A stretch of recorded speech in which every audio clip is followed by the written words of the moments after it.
प्यारे बच्चों, कैसे हो? आई होप आप खुश होंगे, प्रसन्न होंगे, पढ़ रहे होंगे। तो मैं सीधे आता हूँ अपने टॉपिक पर। कक्षा 10वीं गणित प्रश्नावली 1.2। मैं आपको पहले एक बात स्पष्ट कर दूं, कल जो वीडियो मैंने डाला था, मैंने वर्गमूल 2 रूट 2 को इरेशनल अपरिमेय सिद्ध करना सिखाया था, बताया था, और फिर लास्ट में थोड़ा सा असुविधा हो गई थी कुछ कारण से, तो उसी पर मैंने उसको समाप्त कर दिया था। चलिए आज बात करते हैं, सिद्ध कीजिए। प्रश्न क्रमांक 2 है किसका? प्रश्नावली 1.2 का प्रश्न क्रमांक 2। सिद्ध कीजिए कि 3 धन 2 वर्गमूल 5 2 रूट 5 अंग्रेजी सीखिए एक अपरिमेय संख्या है। ठीक है, मैं कल बता रहा था लास्ट में, इसके पहले जो मैंने वर्गमूल 2 आपको अपरिमेय संख्या है सिखाया, उसके पहले मैं बोल रहा था आपकी किताब में लिखा है मेरे भाई, उसका मतलब समझ ले। क्या लिखा है कि परिमेय धन अपरिमेय बराबर अपरिमेय, ये मैं बता रहा था। अपरिमेय क्या लिखा है? परिमेय संख्या धन अपरिमेय संख्या बराबर अपरिमेय संख्या। दूसरा क्या? परिमेय संख्या ऋण अपरिमेय संख्या, अपरिमेय संख्या बराबर भी अपरिमेय संख्या। आपकी किताब में स्पष्ट लिखा है, ये ध्यान देने की बात है भाई। तीसरा, परिमेय गुणे अपरिमेय बराबर भी अपरिमेय। अपरिमेय, लेकिन ये बताने का तरीका है मेरे भाई, मैं बोल भी तो रहा हूं परिमेय धन अपरिमेय संख्या की बात है, बराबर अपरिमेय संख्या। परिमेय ऋण अपरिमेय बराबर अपरिमेय संख्या।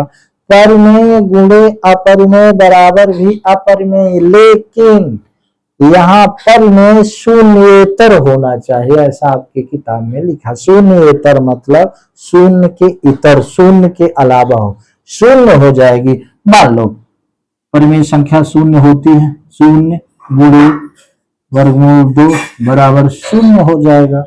जबकि यहाँ क्या था? परिमेय गुणे अपरिमेय वर्गमूल 2 अपरिमेय, इनका गुणा करेंगे तो 0 हो जाएगा। कहाँ अपरिमेय आ रहा है? वो तो परिमेय हो रहा। तो परिमेय गुणे अपरिमेय बराबर अपरिमेय होता है, लेकिन वहां परिमेय शून्येतर होना चाहिए, शून्य के अलावा होना चाहिए। बात समझ में आई? यही तरीका भाग के लिए, परिमेय भागे अपरिमेय संख्या बराबर भी अपरिमेय संख्या। लेकिन यहां भी ध्यान देना है कि यहां भाग में भी परिमेय शून्येतर होना चाहिए, शून्य नहीं होना चाहिए। शून्य में किसी संख्या, शून्य को किसी संख्या से जब हम भाग देंगे तो भी शून्य होगा। ये बातों को ही ध्यान में रखते हुए इसको सिद्ध करें। आइए वहां पर चलते हैं। कहाँ पे? प्रश्न में। ये बात समझ में आनी चाहिए, याद होना ही चाहिए। ठीक है, आपके बहुविकल्पी क्वेश्चन में ये बातें आ सकती है। 10वीं बोर्ड है भाई, तो बोर्ड है तो अच्छा, बोर्ड है तो हुआ नहीं बनाइएगा, लेकिन बोर्ड है तो इसका मतलब है ये। हम भी कभी जब 10वीं में थे, 10वीं बोर्ड है, 10वीं बोर्ड है, तो 10वीं बोर्ड है, 10वीं बोर्ड है, 10वीं बोर्ड है। डरना नहीं है जी, पढ़ना है, डरने से कुछ नहीं होगा। ठीक है, तो आइए पढ़ते हैं। 10वीं बोर्ड है, 10वीं बोर्ड है, 10वीं बोर्ड है, ऐसे जपते रहो तो 10वीं बोर्ड फोर्ड हो जाएगा। यहाँ हम हल करते हैं, हम सिद्ध करते हैं क्या कि 3 धन 2 वर्गमूल 5 2 रूट 5 अपरिमेय संख्या। मैंने आपको बताया था, हम उल्टा लेके चलते हैं। मान लेते हैं 3 धन 2 वर्गमूल 5 परिमेय संख्या मान लेते हैं। मैंने उदाहरण से समझाया था कि हम दूसरा मान लें, फिर उस विशेषता को देखें, वो ना मिले तो फिर वो अपरिमेय है, ऐसा लिख दें। ठीक है, माना, यहां मान लेते हैं, माना 3 धन 2 वर्गमूल 5 परिमेय संख्या, ये हम मान लिए परिमेय संख्या है, ये हम मान लिए। ठीक है, ये परिमेय संख्या। तो परिमेय संख्या को P/Q के रूप में लिखा जा सकता है, इसलिए यहां इसलिए 3 धन 2 वर्गमूल 5 बराबर a बटे b, यहां लिख देंगे जहां b is not equal to 0, b 0 के बराबर नहीं है और a b सह अभाज्य, ऐसा भी मान सकते हैं। ठीक है, b 0 नहीं होना चाहिए। सह अभाज्य आप समझते होंगे, सह अभाज्य वो संख्याएं हैं जिनका उभयनिष्ठ गुणनखंड केवल एक हो, एक अंक।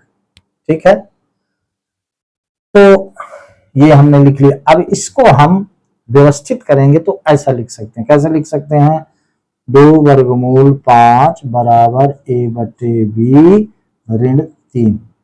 ठीक है, ऐसा लिख लिए, राइट। ऐसा लिखने के बाद हम इसको ऐसा भी लिख सकते हैं कि वर्गमूल 5 बराबर a ऋण 3 बटे b बटे 2। अब ये कैसे हो गया, कठिन नहीं है, a ऋण 3b, सॉरी 3b। अब ये वही फंडा है, क्या हमने शुरू में ये 8th में कहा था कि ये फ्रैक्शन आपसे आना चाहिए, a बटे b ऋण 3 बराबर होगा a ऋण b का 3 में मल्टीप्लाई तो 3b बटे b। ये अब ये 2 चला गया डिवाइड में, नीचे चला गया, तो जब ये b ऐसे 2 ये नीचे जाएगा, ये 2 जब नीचे जाएगा, भाग का उल्टा गुणा, तो 2 जब नीचे जाएगा तो ये पलट जाएगा, तो ये हो जाएगा 1 बटे 2। अब मुझे ऐसा लगता है आपको ये समझ में आना चाहिए, समझाने की तो आवश्यकता नहीं होना चाहिए, थोड़ा सा आपको हिंट देता हूं, मुझे लगता है देना चाहिए। कैसे, a बटे b ऋण 3 बटे 1 कर लो, b और का एलसीएम लो, b आया, b को b से भाग दोगे, 1 आएगा, 1 का ऊपर वाले में गुणा करोगे, a हो गया ऋण, b में 1 का भाग दोगे, b आएगा। किसी भी संख्या में, चूंकि a भी पूर्णांक है, किसी भी संख्या को 1 से हम भाग देते हैं तो भागफल वही संख्या आता है, 5 बटे 1 5 आएगा। ठीक है, तो b बटे 1 b आएगा, b का 3 में गुणा करें 3b हो गया भाई, 3b वही लिखा है मैंने, a माइनस 3b बटे b गुणे 1 बटे 2। ये मल्टीप्लाई में था, उधर डिवाइड में हुआ, उसको थोड़ा देख लें कैसे, a ऋण 3b बटे b अब बटे 2, ये है डिवाइड में। तो मेन डिवाइड के नीचे जब भिन्न में इस प्रकार होता है तो ये संख्या मल्टीप्लाई यानी गुणा में जाती है तो पलट जाती है, इसीलिए a ऋण 3b बटे b गुणे में गई तो 2 का 1 बटे 2 हो गया, ये 1 बटे 2 हो गया, इसलिए यहाँ गुणे 1 बटे 2 लिखे, तो ये वर्गमूल 5 बराबर हो गया a ऋण 3b बटे 2b। बात समझ में आ रही है, एकदम सिंपल है भाई, थोड़ा सा ध्यान दीजिएगा। अब देखिए ए बी पूर्णांक संख्याएं थी, लेकिन थी क्या कि सहभाज्य थी, लेकिन वो भी तो पूर्णांक ही है। तो अब देखें वर्गमूल 5 बराबर ये पूर्णांक है, यहां हम लिखेंगे यहां ए बी और 2 पूर्णांक संख्याएं हैं,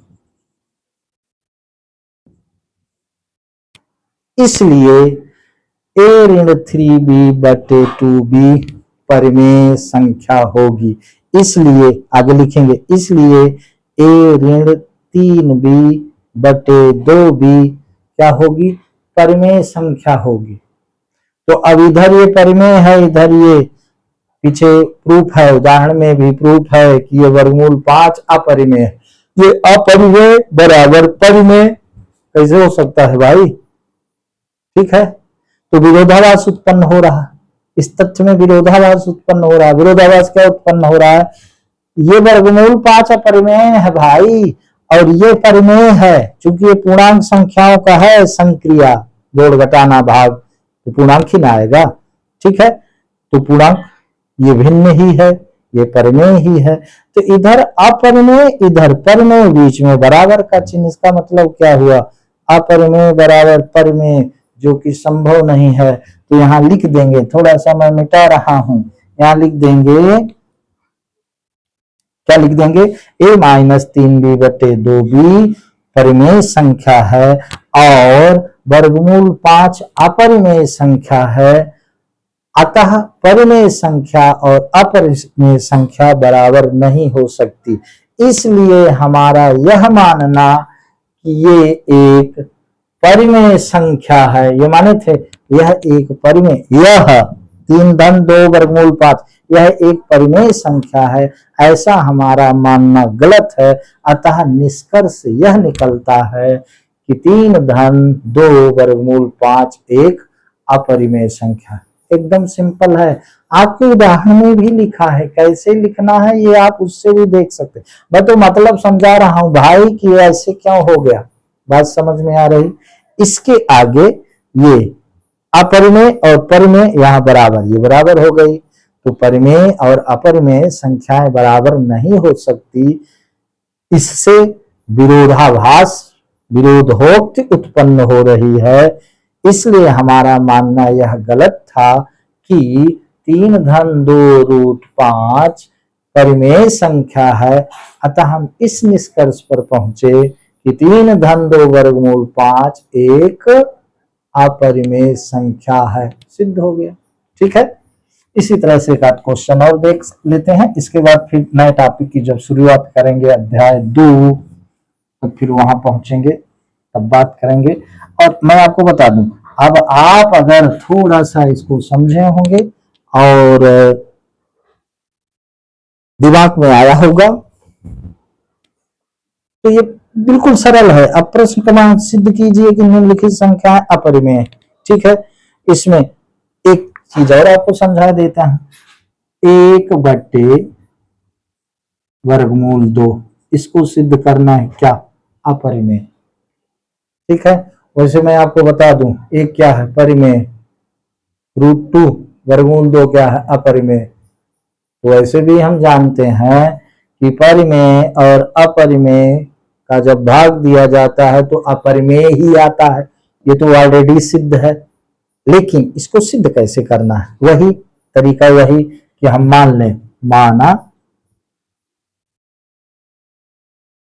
1/√2 एक परिमेय संख्या है, परिमेय संख्या है। जो परिमेय संख्या है तो वही तरीका है, हम मान लेंगे। इसलिए 1/√2 बराबर a/b, वही लिखना है। ए बी क्या है, पूर्णांक संख्याएं हैं और सह अभाज्य है। ठीक है, b is not equal to 0। अब देखो, इसको हम ऐसा कर सकते हैं, तिर्यक गुणा करिए, तो तिर्यक गुणा करेंगे तो a/2 बराबर b, तिर्यक गुणा। ठीक है, तिर्यक गुणा करें तो a√2 बराबर b, a/2 बराबर b। ठीक है, इंग्लिश आ जाती है लेकिन कोई पाप नहीं हो जाता है साहब, आनी चाहिए। ठीक है, अब इसको हम लिख सकते हैं क्या, वर्गमूल 2 बराबर b/a। अब वही स्थिति में पहुंच गए, ये वर्गमूल 2 प्रूव कर चुके हैं क्या, ये अपरिमेय संख्या है और b/a ये परिमेय संख्या है। तो अपरिमेय और परिमेय बराबर नहीं हो सकते। इसलिए हमारा यह मानना कि 1/√2 एक परिमेय संख्या है गलत है, विरोधाभास उत्पन्न हो रहा है, विरोध हो रहा है। इसलिए हम इस निष्कर्ष पर पहुंचते हैं कि 1/√2 एक परिमेय संख्या है। ये मैंने लिखा नहीं, इसका मतलब ये नहीं है कि आप इसको समझे ना, सुने ना, लिखे, ये नीचे लिखना पड़ेगा क्या। अभी जो मैंने बोला, मैंने क्या बोला, यहां b/a पूर्णांक संख्याएं हैं, इसलिए ये परिमेय संख्या है और वर्गमूल 2 अपरिमेय संख्या है, ये एक दूसरे के बराबर नहीं हो सकते, इसमें विरोध उत्पन्न हो रहा है। अतः हम इस निष्कर्ष पर पहुंचे कि 1/वर्गमूल 2 एक अपरिमेय संख्या है। दैट्स ऑल, इतना लिख देना है। और भी देख लें, अभी थोड़ा समय है, ये वीडियो बहुत बड़ा नहीं हुआ, इसको भी आप देख सकते हैं। क्या ये आपका इसी प्रश्न क्रमांक 3 में दूसरा है, प्रश्न क्रमांक 3 का ये दूसरा है। यहाँ लिखा है 7 वर्गमूल 5। इसको सिद्ध करना, क्या सिद्ध करना है? अपरिमेय। फिर मैं बता दूं, 7 गुणे है, यहाँ कुछ नहीं मतलब गुणे है। 7 गुणे वर्गमूल 5, एक परिमेय है एक अपरिमेय है। परिमेय और अपरिमेय का गुणा भी अपरिमेय होता है, तो स्वतः सिद्ध है। लेकिन सिद्ध कैसे करना है ये देख लें, वही है, वही मान लेंगे। थोड़ा सा मैं आपको आइडिया देता हूं। माना 7 वर्गमूल 5 एक परिमेय संख्या, ये मान ली, उल्टा मान ली है ना, कॉन्ट्रडिक्शन मेथड, परिमेय संख्या है, ऐसा हमने मान लिया। इसलिए हम लिख सकते हैं 7 वर्गमूल 5 बराबर a/b, जहां b 0 के बराबर नहीं है ना। परिमेय संख्या को हम p/q में लिख सकते हैं, इसलिए मैंने ऐसा रखा। अब देखो, ये 7 इधर रहे और ये 7 को हम उधर भेज सकते हैं, तो हम लिख सकते हैं वर्गमूल 5 बराबर a/7b। ये 7 नीचे जाएगा तो पलट जाएगा, तो 1/7 हो जाएगा। तो अब देखो वही चीज आ गई यहाँ पर, क्या आ गया? वर्गमूल 5 अपरिमेय है, हम सिद्ध कर चुके हैं, पहले सिद्ध कर चुके हैं। और a b पूर्णांक संख्याएं हैं, इसलिए a/7b भिन्न होगा, परिमेय संख्या होगा। अतः परिमेय संख्या और अपरिमेय संख्या बराबर नहीं हो सकती। अतः हमारा ये मानना विरोध उत्पन्न कर रहा है। क्या मानना? कि 7 वर्गमूल 5 एक परिमेय संख्या है, विरोध उत्पन्न कर रहा है। इसलिए हम इस निष्कर्ष पर पहुंचे कि 7 वर्गमूल 5 एक अपरिमेय संख्या है। ठीक है, एक बात यहाँ पर एकदम इम्पोर्टेंट चीज आपको बता देता हूं। आप बोर्ड परीक्षा में जाएंगे, शायद आपका पहला बोर्ड होगा, शायद क्या कंफर्म पहला बोर्ड है, तो वहां पर थोड़ा सा एक बच्चों के अंदर झिझक रहती है, क्योंकि पहली बोर्ड की परीक्षा है। तो इन चीजों का आप जितना अभ्यास करे रहेंगे, आप जब परीक्षा हाल में बैठेंगे, जितना आपका अभ्यास रहेगा उतना आपके मन से डर गायब। लेकिन जितना आपके अंदर अभ्यास की मात्रा की कमी होगी, उतने जाके परीक्षा हॉल में, अरे यहाँ तो गार्जियन कहते हैं कि सर ये जानता सब कुछ है, पता नहीं इसको परीक्षा में क्या हो जाता है। मैंने कहा कैसे जाने ये सब जानता है? गार्जियन से ही बात हो रही, आपको कैसे पता कि ये सब जानता है भाई? तो फिर गार्जियन ने कहा ये बताता है सर कि मेरी पूरी तैयारी है। लेकिन मम्मी क्या होता है, जब परीक्षा हाल में बैठता हूं ना, तो पता नहीं मुझको क्या हो जाता है, मैं लिख नहीं पाता। अरे बेवकूफ बनाते हो जी, ऐसे नहीं होता है। होता कैसे है? जितना आपका अभ्यास रहेगा परीक्षा हाल में, उतना आपके अंदर कॉन्फिडेंट रहेगा। ऐसा होता नहीं कि आपके अंदर ये चीजें हों फिर परीक्षा हाल में जाकर आप भूल जाए, अब क्या करें, अब क्या करें, ऐसा नहीं होता जी। कुछ चीज जो नहीं होती नहीं होती, सीधी सी बात। होता क्या है, फिर से कहता, जितना इसका अभ्यास होगा, जितनी तैयारी आपकी होगी परीक्षा हाल में, उतना कॉन्फिडेंट रहेंगे आप। और जितना कम तैयारी रहेगी उतने ज्यादा फिर आप, वो क्या है, कुछ बच्चे कहते हैं सर ये पेपर बहुत सरल था सर, मुझसे सब आता था लेकिन मैं लिख नहीं पाया। ऐसे कैसे भाई? आता था लिख नहीं पाए? होता ही नहीं, ये सब बेवकूफ बनाने वाली बात है। इसलिए भाई मेरे, तैयारी करिए, अभ्यास करिए, जितना अभ्यास होगा उतना ही आपका कॉन्फिडेंट लेवल ऊंचा रहेगा। ठीक है, लास्ट में एक बात आपको फिर से कह देता हूं कि मेरे वीडियो में जब आप चैनल में जाएंगे तो उसमें प्लेलिस्ट है, तो वहां 10वीं प्लेलिस्ट में आप जाएंगे तो वहां पर 10वीं और 8वीं मैं शुरू करा हूं बेटे, 8वीं बोर्ड और 10वीं बोर्ड। तो वहां आप वीडियो में जब जाएंगे तो उसको क्लिक करेंगे आप प्लेलिस्ट को, तो वहां 10वीं के वीडियो और 8वीं के वीडियो अलग अलग हैं, तो आपको ढूंढने में सुविधा होगी। मैं बड़ी जल्दी कल परसों आपको दूसरे अध्याय की तैयारी कंप्लीट कराऊंगा। आज बस इतना ही। बहुत बहुत धन्यवाद। खुश रहिए, प्रसन्न रहिए, तैयारी करते रहिए, मस्त रहिए। मेरी आपके साथ पूरी शुभकामना है। धन्यवाद।